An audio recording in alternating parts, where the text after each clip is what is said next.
You're trying to sound polite, you're careful, you're respectful, but here's the shock. There are some English phrases that seem polite, but actually come across as rude, as passive aggressive, or even insulting to native speakers. Welcome to English with NAS. Today, I'm going to show you 3 of these phrases that advanced learners use all the time because they think that they are very polite, very advanced, they sound great, but no. This is what you should say instead. So in this video, let's make sure that your English is both fluent and respectful. Have you ever disagreed with someone and you tried to be diplomatic and then the conversation suddenly felt awkward? Or maybe someone didn't respond well to your comment and you thought, but I was being polite. Well, look, it's not your fault. Most ESL courses teach formal phrases, but what they don't teach is tone or cultural nuance. So let's fix that today, phrase by phrase. We're going to dive into 3. The first one on the list, and I've heard this so many times, I beg to differ.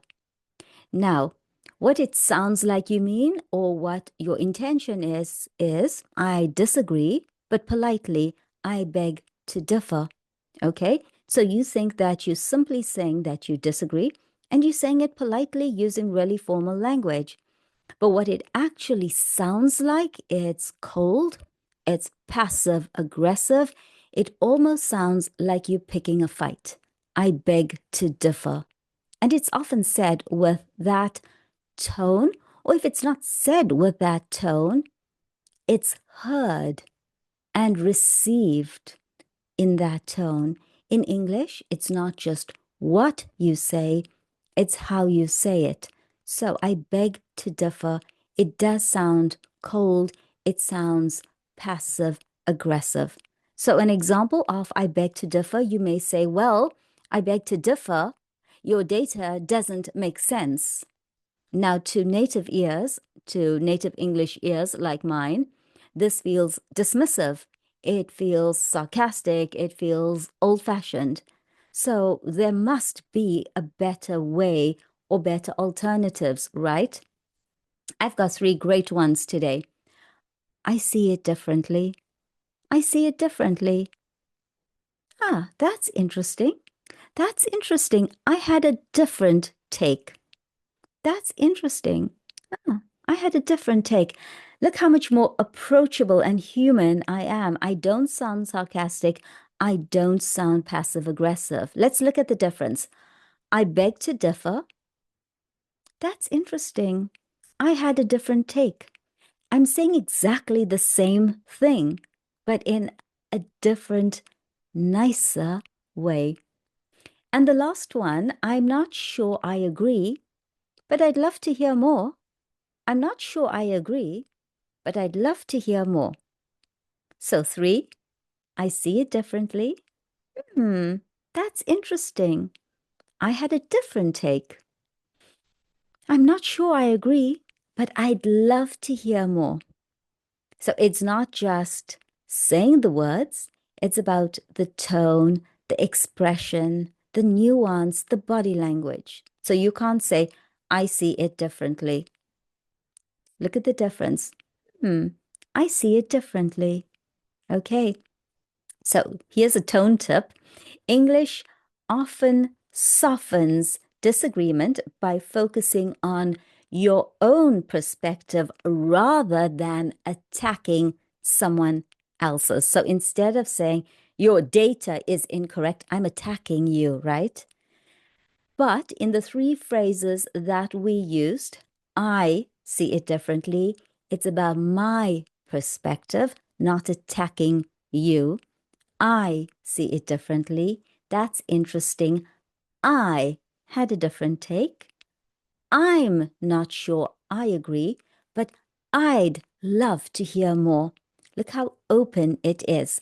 So I disagree, but I'm going to soften the disagreement by focusing on my perspective. I'm not going to attack yours. Are you ready for number 2? And I know you've heard this one. With all due respect. Now, what it sounds like is, I respect you, but what it really communicates is, I'm about to insult you now. So this phrase, with all due respect, it's famous for being a setup to a negative comment. With all due respect, what follows is never, never good stuff. It's always going to be followed with a negative comment. So with all due respect, when I say that, I'm setting you up for a negative comment. So here's some examples, or here's an example of a sentence with all due respect. Okay. With all due respect, your idea won't work. With all due respect, your idea won't work. There's the negative comment, right? And to a native speaker, this sounds exactly like saying, no offense, but I'm going to offend you. With all due respect, I'm setting you up for the offense. It really does sound like, no offense, but I am going to offend you. Now, what you need to remember is that native English speakers just hear what you are saying. They don't have the filter that I do as an ESL tutor and an English expert. So when my students say something, I filter it and I'm able to understand what they really mean. But in the real world, native English speakers don't have that filter. They're not trained to understand your intention. So what you say is what you hear. And yeah, you're going to offend lots of people if you use with all due respect. Now, I'm saying it's not a good one, okay? But are there better alternatives? Yeah, sure. I appreciate your point, but I have a slightly different idea. Or, that's a solid thought. I wonder if we could look at it another way. Okay, that's a solid thought. I wonder if we could look at it another way. Now, the key is not pretending. No, we're not pretending to respect the person, but we are going to acknowledge their idea before adding ours. So even if I don't agree with your idea, I'm not going to pretend that I agree with your idea, but I am going to acknowledge your idea, and then I'm going to add mine. So that's a solid thought. That's an interesting thought. But I wonder if we could look at it this way, another way, a different way. Don't do this. Please don't do this. Let me correct you. Please don't do this. Because what you mean is, there's a mistake I want to fix. Let me correct you. Let me help you. There's a mistake and I want to fix it. But what does the other person hear? You're wrong and I'm smarter than you. Let me correct you. So, for example, you say, let me correct you, or I say it to a student, let me correct you. That's not how we say it in English. Now, even though I'm probably right, this phrase makes people feel small. They lose face. They feel embarrassed. It's aggressive. It creates tension. And that's why I'm doing these videos, because so many of these little phrases actually come across as aggressive or passive aggressive, sarcastic, or they create tension. And there's a good example of the Lewis Hamilton incident where he spoke on the team radio and he said a few things that did not go down well. Charles, go ahead like this. Eyes behind 1.5. You guys,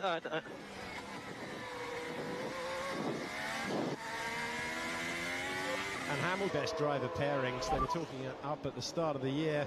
This is not good teamwork, that's all I'm going to say. It's also their former driver they got rid of. There's 7 points ahead by winning the Grand Prix today. In China, I go out of the way when you're on a different strategy. Understood. We swap the cars. Have a tea break while you're at it. Come on. Haven't heard Lewis Hamilton like that. to Antonelli, but it's an even taller order for him. And Sainz 1.4 behind. Going to let pass as well. Oh dear. The only... A lot of it was lost in translation. It came across as aggressive, passive-aggressive. It created tension.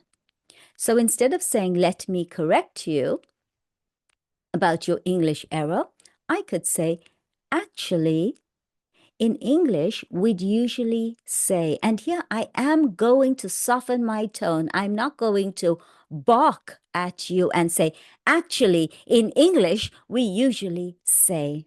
This is tone.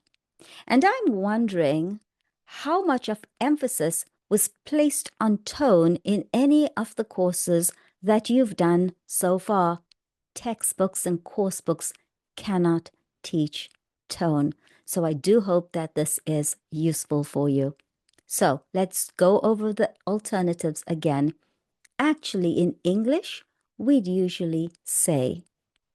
Just so you know, a more natural way would be. Just so you know, a more natural way would be. Tiny tip. Most people say it like this. Tiny tip. Most people say it like this. Now, the best corrections invite someone, a learner like you, to grow rather than making them feel like they have failed and they have to be corrected. No, you need to correct people in a way that makes them feel good and makes them want to grow and makes them want to accept the correction you are offering them. So, actually, in English, we'd usually say, just so you know, a more natural way would be, oh, I like this one, tiny tip, tiny tip. Most people say it like this, right? But look at the body language, look at the tone, look at the facial expressions. It's a package, people. It's a package. So moving on, how about if we make this your new mindset? Politeness isn't about sounding formal. It's about sounding thoughtful. Tone, empathy, and soft phrasing make your English more professional and more powerful. So let's recap. Instead of I beg to differ, try I see it differently. Instead of with all due respect, try I appreciate your point, but, and instead of let me correct you, try just so you know, we'd usually say in the comments, tell me, have you ever used one of these phrases without realizing how it sounded? And by the way, don't miss the next episode. How native speakers actually interrupt politely in a conversation. Because yes, interrupting is normal and there are reasons why we interrupt, but interrupting can be done politely. It can be done kindly. So go ahead, like and subscribe. I'll see you in the next one.